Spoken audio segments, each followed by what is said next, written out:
오늘은 그리스도의 사역 네 번째 시간, 성령으로 세례를 주시는 그리스도 편입니다.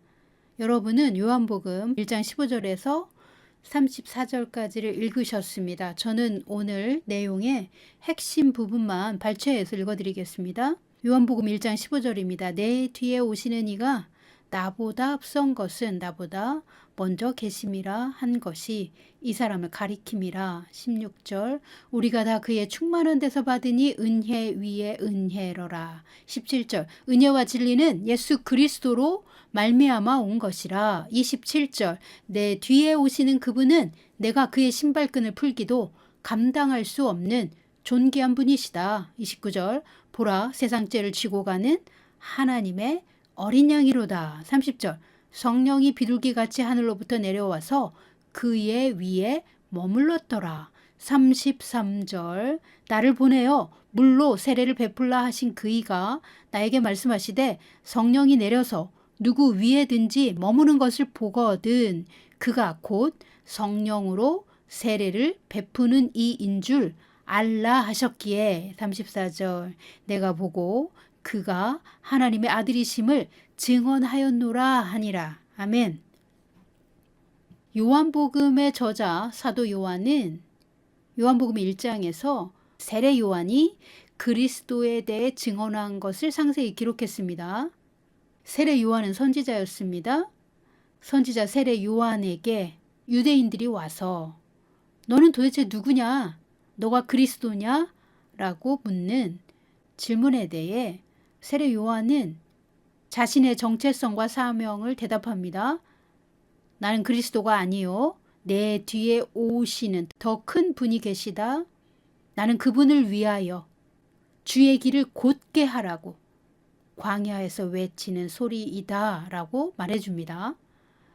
15절 세례 요한의 증언을 봅니다. 내 뒤에 오시는 더 큰 분이 계시며 그분이 나보다 먼저 계셨다 라고 말합니다.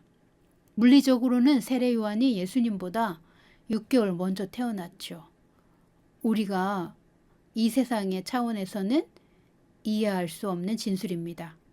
16절부터 18절까지는 사도 요한의 증언이에요.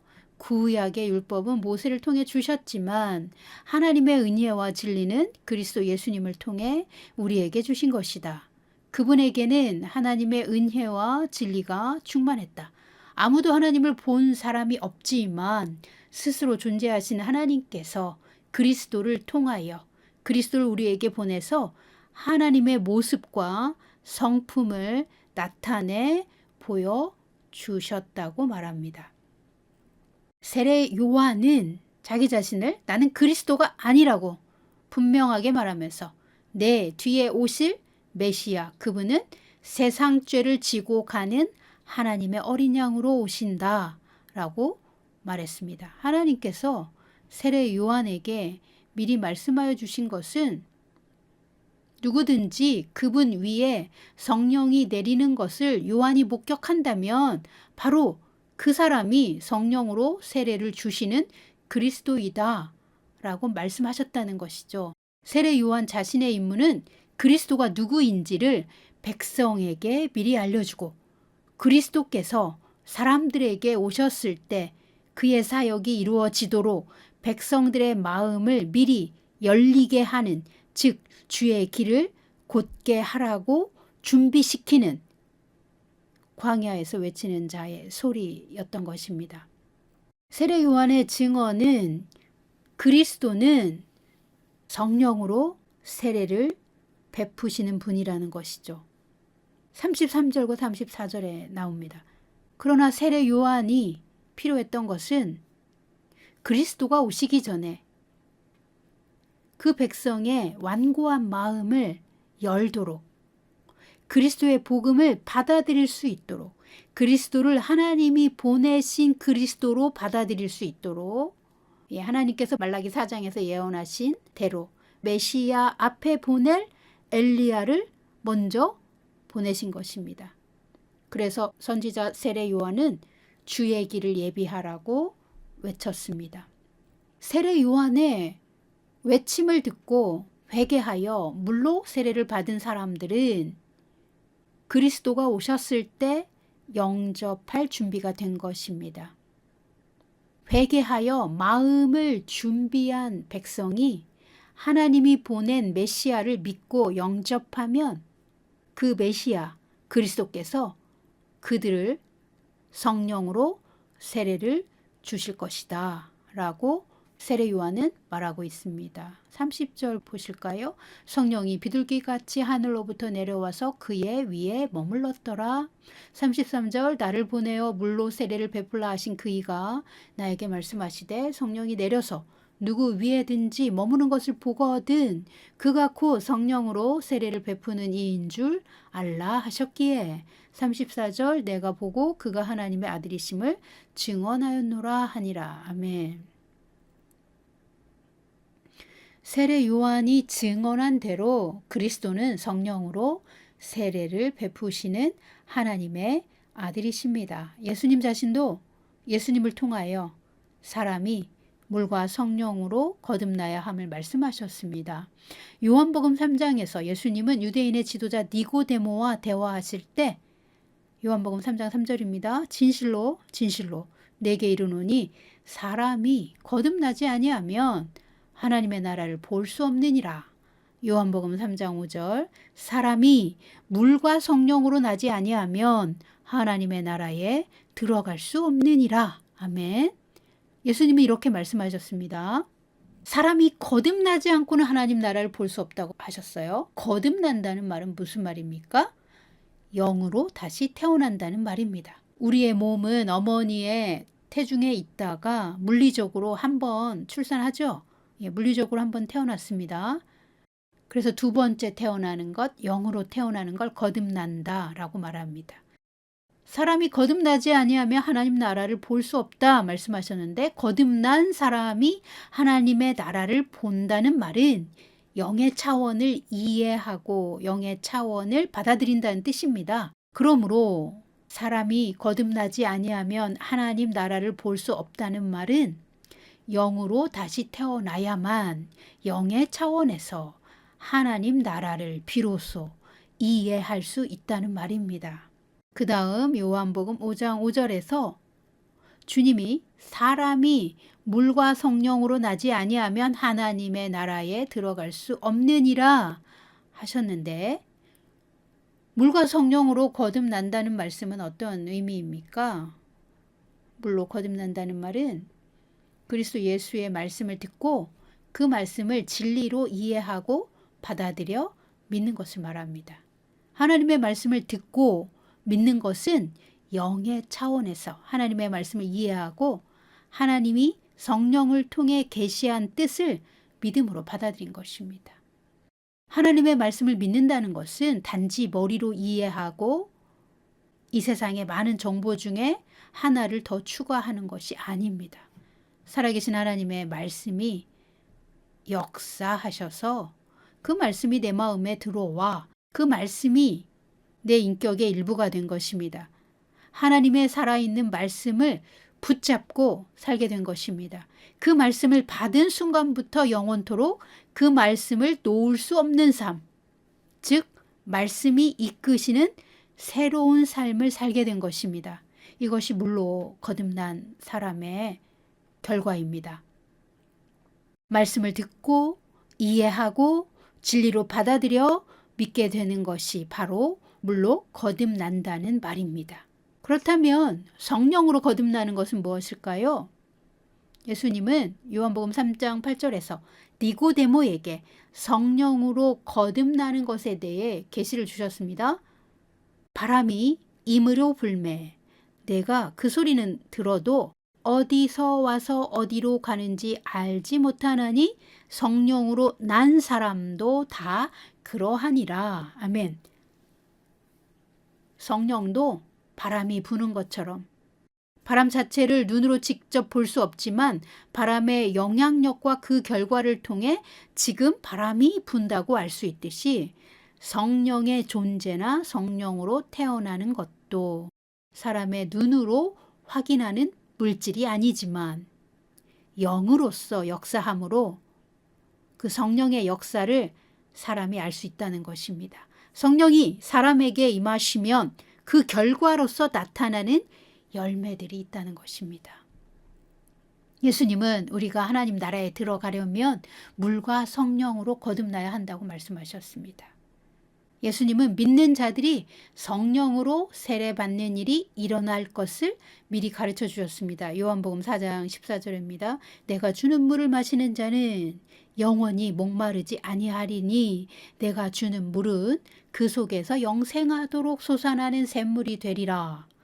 요한복음 7장 37절에도 이런 말씀이 있어요. 누구든지 목마르거든 내게로 와서 마시라. 38절 나를 믿는 자는 성경의 이름과 같이 그 배에서 생수의 강이 흘러나오리라 하시니 39절 이는 그를 믿는 자들이 받을 성령을 가리켜 말씀하신 것이라.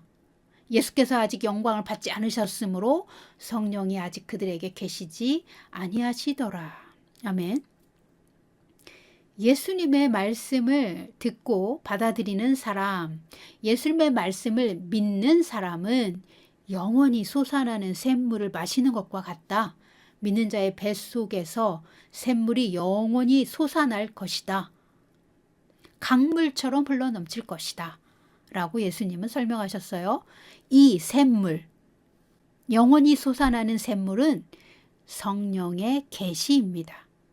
우리는 성령을 통해 하나님의 진리를 영의 차원에서 깨닫고 알게 되는 것입니다.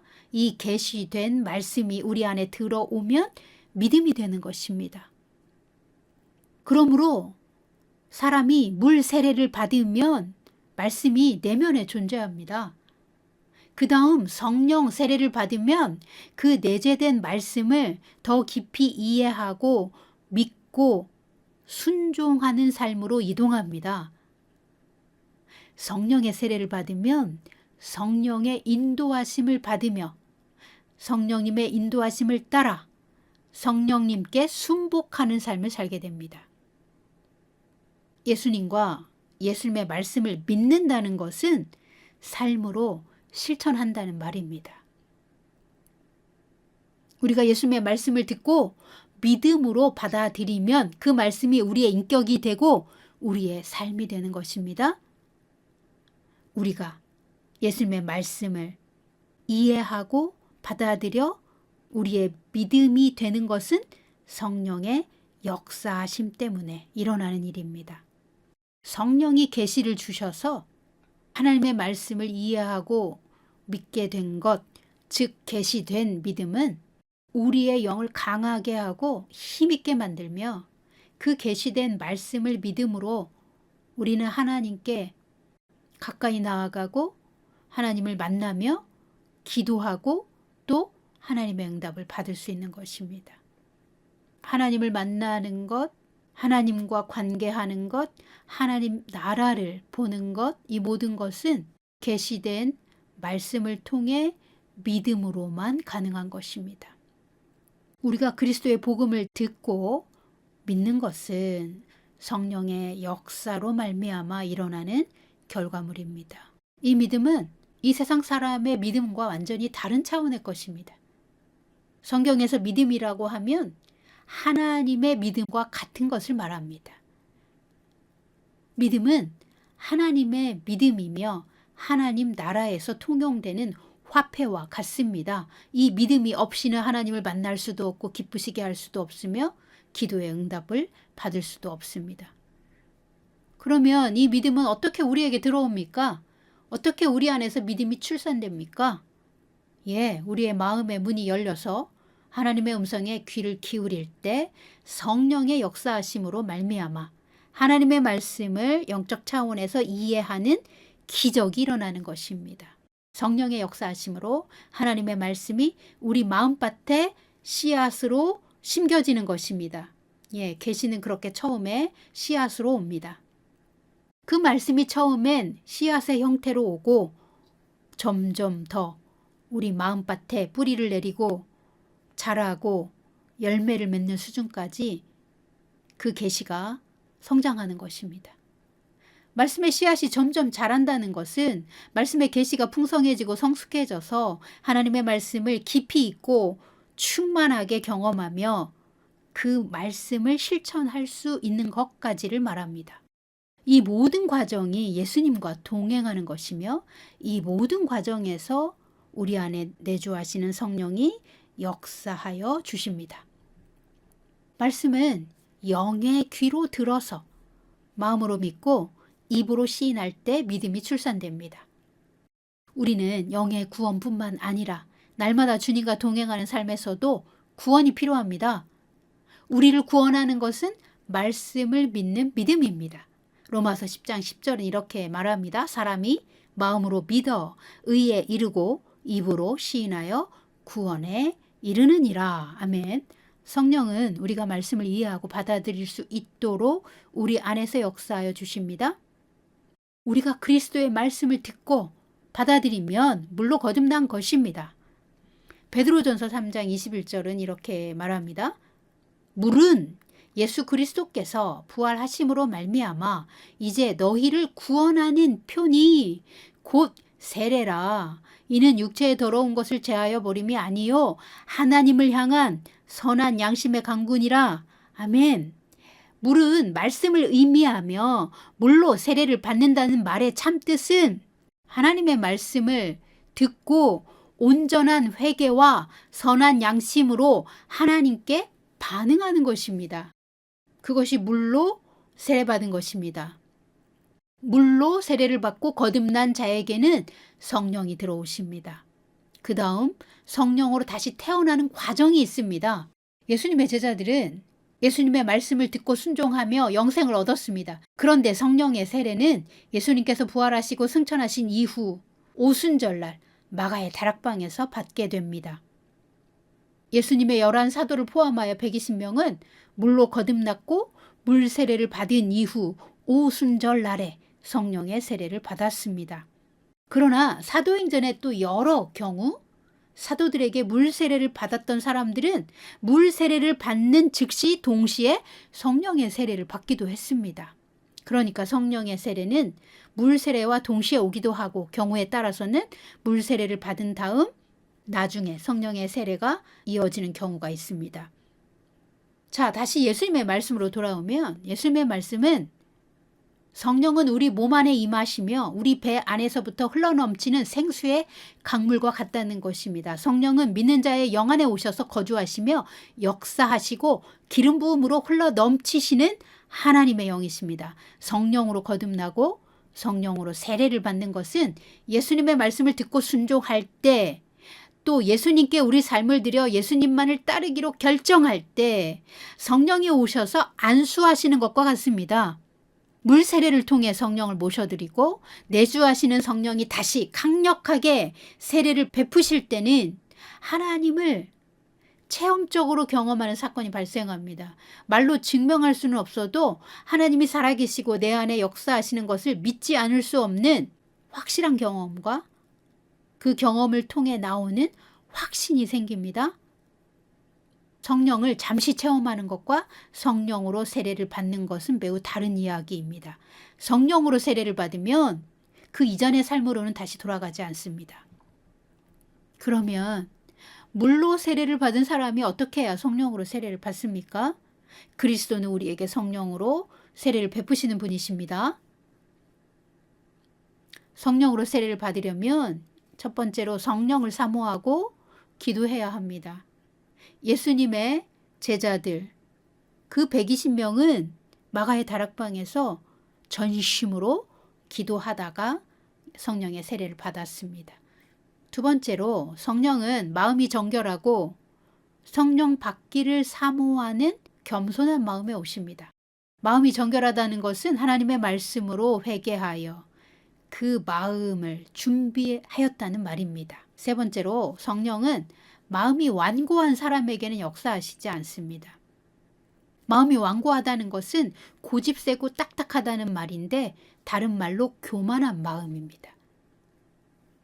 네 번째로 하나님은 겸손한 자에게 은혜를 주시고 마음이 교만한 자를 대적하시기 때문입니다.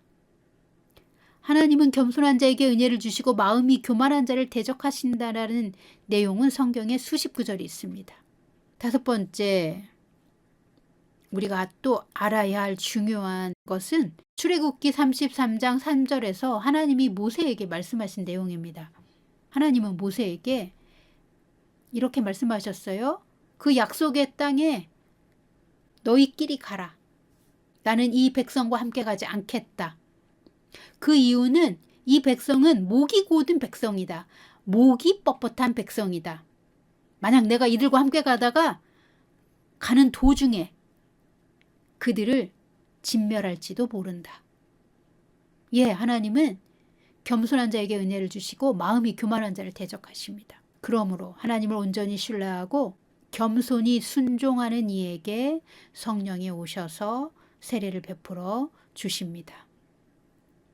사랑하는 성도 여러분, 그리스도는 성령으로 세례를 베푸시는 하나님의 아들이셨습니다. 지금도 그분은 하나님 보좌 우편에서 믿는 자에게 성령으로 세례를 베풀어 주십니다.